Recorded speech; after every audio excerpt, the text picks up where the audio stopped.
Hey, what's up?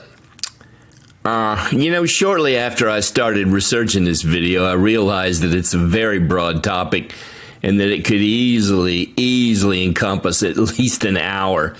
So I'm gonna endeavor to give you a brief overview of the subject to hopefully, pique your interest and motivate folks to delve into it a little more deeply on their own. Now, do I or anyone else say that occultists rule the world? That they literally control everything? No, I don't believe so. I don't believe that. But many, including myself, have come to believe that some really shady people exert influence on our society from the shadows. Yeah, lurking around in their dungeonous, shadowy shadow places. Anyway, so today I'm going to talk about who they are, what they believe, and where they can be found. And I'm going to talk to you about Luciferianism, Thelema. Going to talk about the influence on the church.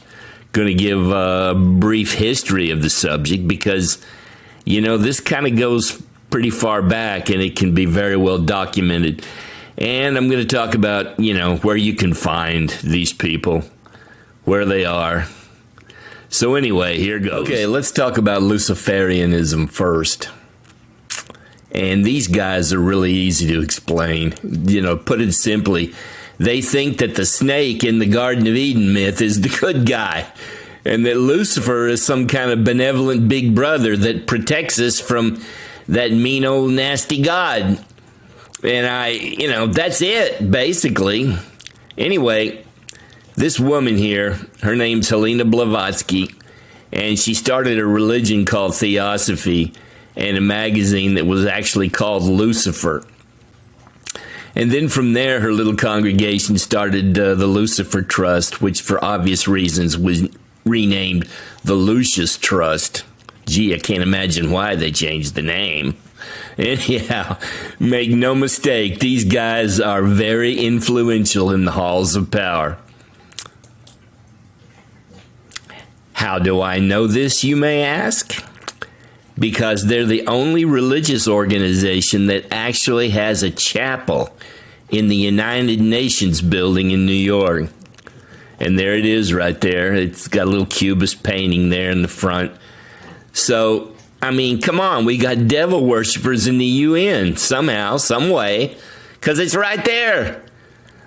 Lucifer, devil, what else are you going to call it? So that's Luciferianism in a nutshell. And, it's right there. Okay, next on the agenda is Thelema, which was started by a guy named Aleister Crowley. And if you don't know who he was absolutely one of the most black-hearted souls to ever walk across the 20th century. You name it. Human sacrifice, child sacrifice, bestiality, corpophilia, urolalia, you name it, but especially pedophilia. Now, the whole premise of his teachings is to reduce yourself to a state of pure will, unencumbered by morals, compassion, or empathy. And in essence, to make yourself into a sociopath, the desired goal of becoming a sociopath. It's kind of like Nietzsche's teachings about the Superman on the surface, anyway. His mantra was, "Do as thou wilt will be the whole of the law." And there's Jay-Z there with that written on his hoodie there. Here's John Lennon saying the same thing. And then, of course, on the Sgt. Pepper's album cover, there's Aleister Crowley right there on the cover. And let's take a look at this creepy guy with the glasses sitting over here.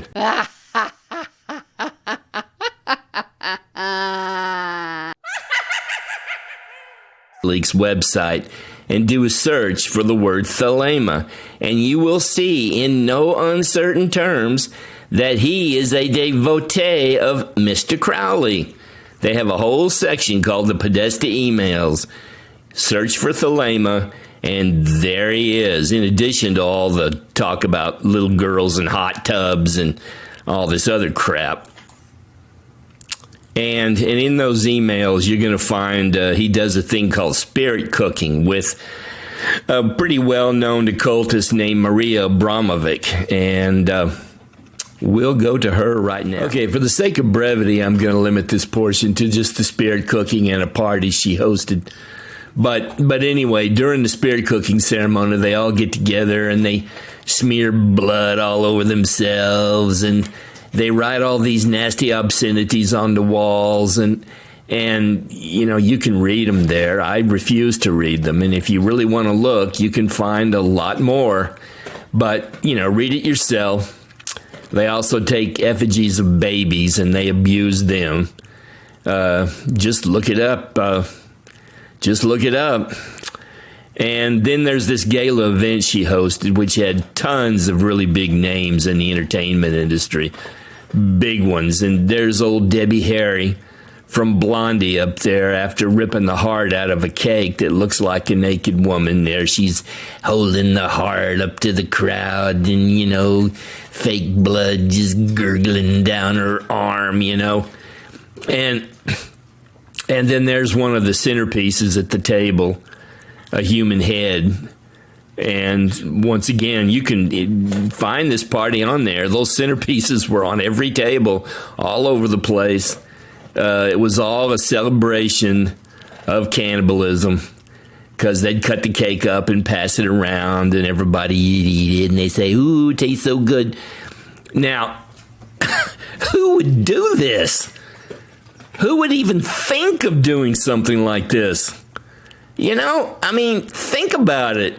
But moreover, who would attend something like this? Because if you look at the pictures, there's names and faces that you would recognize in a heartbeat. And there they all are, smiling and grinning and, you know, getting involved. And, you know, it's just sick. Okay, now next is the church.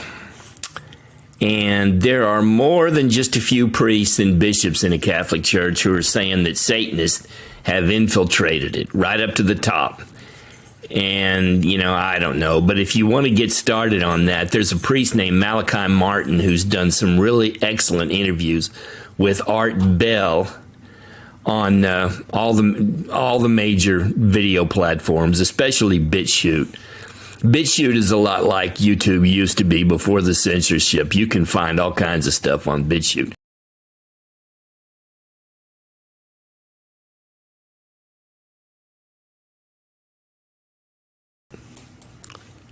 Now just look at that. It's a fucking snake. Look, his scales, fangs, eyes, and a big old slithery tongue slinking out. And, you know, once again, who would do that? Why? I mean, oh yeah, the architect made a mistake. Yeah, that's it. The architect didn't know what he was doing. It was all just a mistake. Yeah, right. Next up, I'll add a little historical context with the affair of the poisons in Louis XIV's court.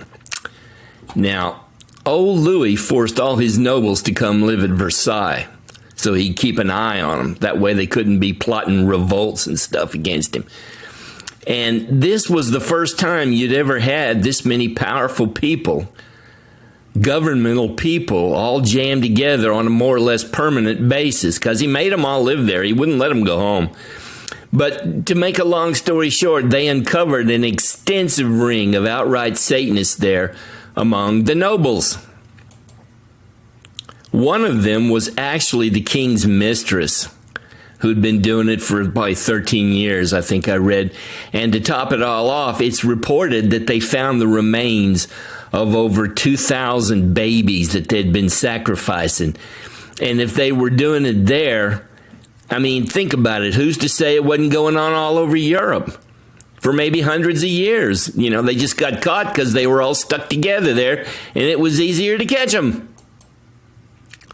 So let's ask this. Are people any different now than they were 350 years ago? Has human nature changed? And if not, because we all know that it hasn't, if not, what makes you think it couldn't be happening today? I think if you used Occam's razor, you'd have to conclude that it probably is. You know, Occam's razor says that all things considered, the most simple explanation for something is usually the case. Anyway, if you don't, just look it up. I did a video a while back about mind control, and one of the principal ways of controlling someone's mind, brainwashing them, if you will, is to create multiple personalities in them. And that's done by torture, and it's usually done to children. But let me read this from an article I found, a scholarly article in a professional journal. So anyway, here we go. During the past decade in North America, a growing number of mental health professionals have reported that between 25 and 50% of their patients in treatment for multiple personality disorder have recovered early childhood traumatic memories of ritual torture, incestuous rape, debauchery, sacrificial murder, infanticide, and cannibalism perpetrated by members of clandestine satanic cults. Then on May 1st, 1989, Oprah Winfrey interviewed a guest using the pseudonym Rachel, who said she was under long-term psychiatric treatment for multiple personality disorder. The woman told Winfrey that she had witnessed the ritual sacrifice of children and had been the victim of ritualistic abuse. So let's watch here. My next guest was used also in worshiping the devil, participated in human sacrifice rituals and cannibalism. She says her family has been involved in rituals for generations. She is currently in extensive therapy, suffers from multiple personality disorder, meaning she's blocked out many of the terrifying and painful memories of her childhood. Meet Rachel, who is also in disguise to protect her identity.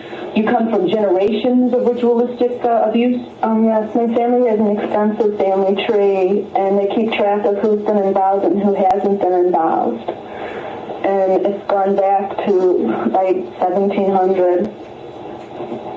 And so you were... Right. I was born into a family that believes in this.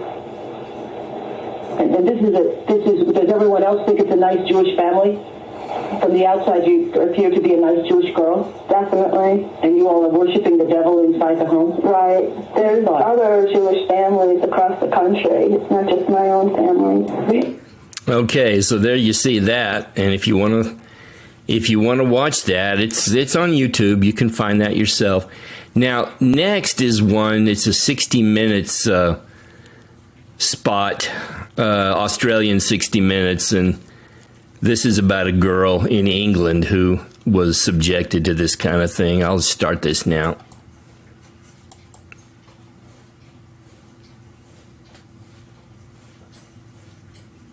To describe this story as horrifying would be an understatement. And if that sounds like a warning, then that's exactly what it's meant to be. It deals with the sexual abuse of children by satanic cults. And not only that, human sacrifices as well. We started investigating these secret satanic cults when a British Member of Parliament linked them with the ritual murder of children. In this day and age, it sounded too far-fetched, as did suggestions that the same thing might be happening in Australia. But then we met Teresa. She's only 15, and for 12 of those years, she's been the victim of relentless depravity. Teresa's story is both shocking and compelling, yet it's a story she's anxious to tell. But again, we should warn you that parts of this report may be distressing. Friends of family and strangers and my family used to rape me. Make me abort the babies I had. It would be hard to imagine more misery and suffering than what Teresa says she's had to endure. And us kids would be made to do things with the adults and the animals, and then a sacrifice would happen. The sacrifice? Were these animal sacrifices? Animals and people. And that one goes on. It's pretty lengthy. If you want to watch it yourself, just look it up on YouTube. She had a psychiatrist come on there later in the interview who said that he thought she was telling the truth, and he knew her better than anybody. So, this isn't as far-fetched as you might think. And that presenter there, he said, it's hard to believe in this day and age. Well, what difference does the day and age make?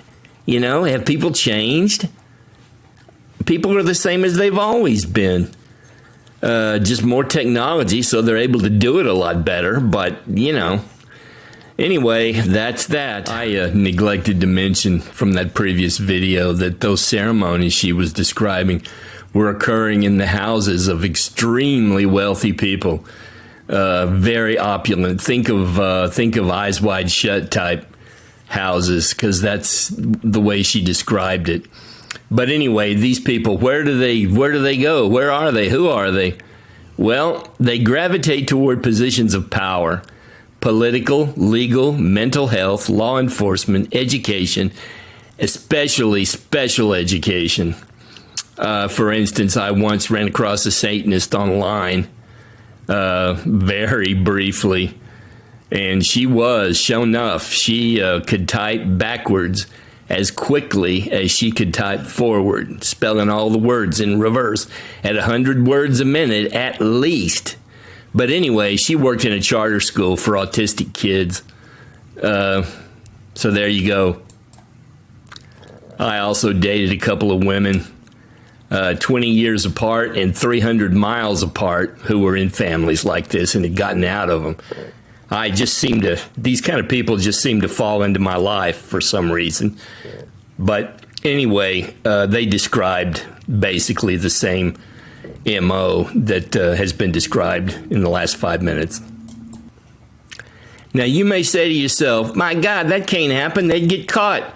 If this many people are out doing all this stuff, they'd be caught. Well, not necessarily. And the example I can give you historically is the thugs in India. They murdered maybe as many as 1 million people over hundreds of years in India, going around murdering folks, and they were never caught. It took the English coming in to clean them out and clear them out. Other than that, they'd probably still be doing it to this day. Hell, they might still be doing it to this day. And the thing is, the only way that they could have gotten away with it like that is if they had people on the inside supporting them, people in the government and in positions of power. And another example, there's a cult in a small Oklahoma town that's been murdering people for decades, a little town of about 20,000 people. And they've been getting away with it for decades, and they've never been caught. People know about it, it's rumored, and they've never been caught. I had a buddy who he picked up bodies from crime scenes, and he described to me some things he'd seen: crucified babies, people disemboweled, and he'd pick them up from the crime scene, and it never made the papers, was never reported. No one knew anything about it, and if you hadn't had personal knowledge firsthand, you wouldn't know. And then there's some famous people, too, who have been Satanists out in the open. There's Sammy Davis Jr., well-known Satanist. There's, I've forgotten her name. God, I can't believe I forgot her name. But anyway, there's Gene Roddenberry. He's the creator of Star Trek. He was a well-known Satanist. And maybe you could recognize that woman. I forgot her name, but she was very well-known, big-name actress back in the 50s. So, this is not so far-fetched. This sort of thing happens. It's out there.